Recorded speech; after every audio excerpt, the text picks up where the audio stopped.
வணக்கம் நண்பர்களே. இன்னைக்கு சிறகடிக்க ஆசை சீரியலில் விஜயா வீட்டில் என்ன நடந்துச்சு அப்படின்னு தாங்க பார்க்க போகிறோம். மீனாவும் முத்துவும் வெயிட் பண்ணிட்டு இருக்காங்க. அதே டைம் விஜயா பார்த்தீங்க அப்படின்னா ஈகராக அங்கே இங்கேயும் நடந்துக்கிட்டு இருக்காங்க.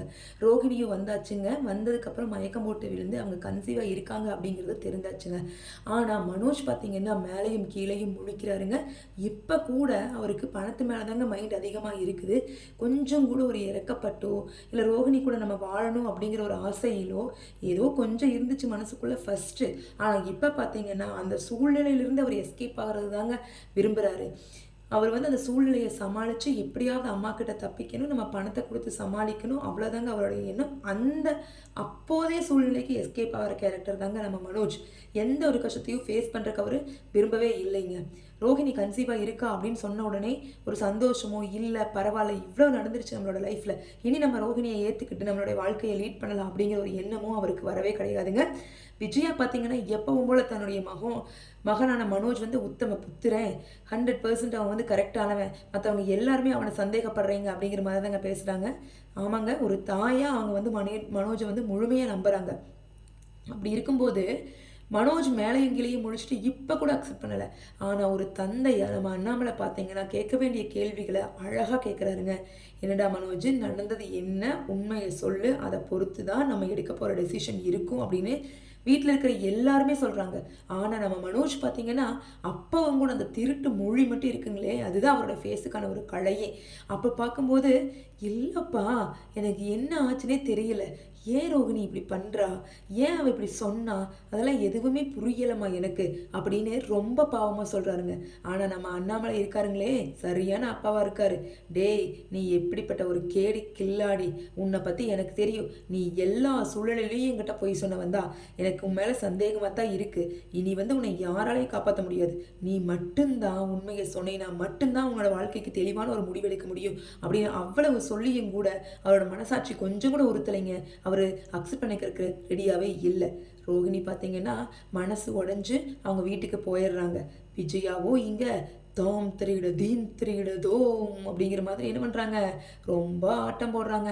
என்ன அவ ஏற்கனவே ஒரு நாடகக்காரி, அவ என்ன உத்தம புத்திரியா, இவ டாக்டருக்கு வேலை கொடுத்து இவளுக்கு பணமும் வேணும், அதே டைமு கையெழுத்தும் போட மாட்டா.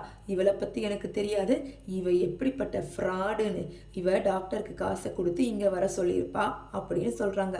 ஆனால் நம்ம ஸ்ருதியோ, அத்தை இமேஜின் பண்ணுறதுக்கும் ஒரு அளவு இருக்குது, நீங்கள் ஓவராக இமேஜினேஷனுக்கு போயிடுறீங்க, அது மட்டும் எப்படி தான் நடக்குமோ உங்கள் மனோஜ் உங்கள் புள்ள அப்படிங்கிறங்காட்டி. ஆனால் மற்றவங்க மேலே உண்மையான ரியாலிட்டியை கூட காமிக்க மாட்டேங்கிறீங்க ஆண்டி அப்படின்னு சொல்கிறாங்க. ஸ்ருதி, நீ பேசாமல் இரு, உனக்கு எதுவும் தெரியாது.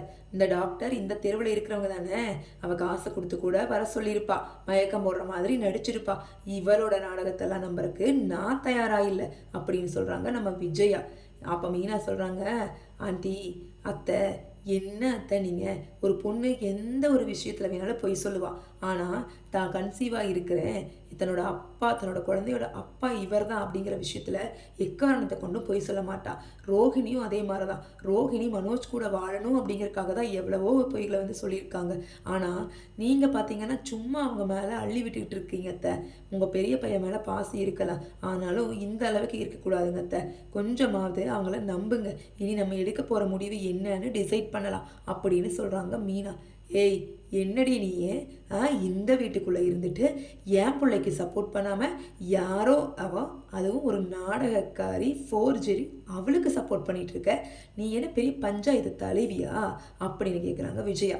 ஆமாம் அத்தை, நான் பஞ்சாயத்து தலைவியெல்லாம் கிடையாது, ஆனால் நார்மலாக ஒரு பொண்ணோட மனநிலைமையிலிருந்து யோசித்து சொல்கிறேன்.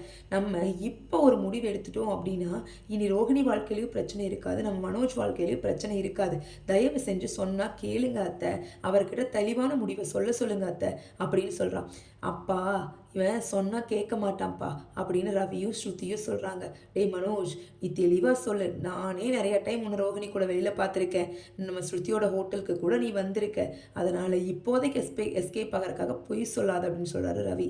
டே ரவி, அதெல்லாம் சும்மா ஏதோ சைன் வாங்கணும் அப்படிங்கிறதுக்காக அவளை பார்த்தேன், அவ்வளவுதான்.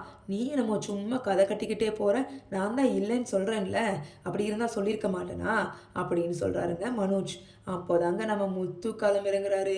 அவர் என்ன சொல்றாரு, டேய் நீ இப்படியெல்லாம் சொன்னா கேட்க மாட்ட, அதை விட்டாதான்டா சரி வரும் அப்படின்னு அடிச்சு கேட்குறாரு. அப்பவும் அக்செப்ட் பண்ணலை.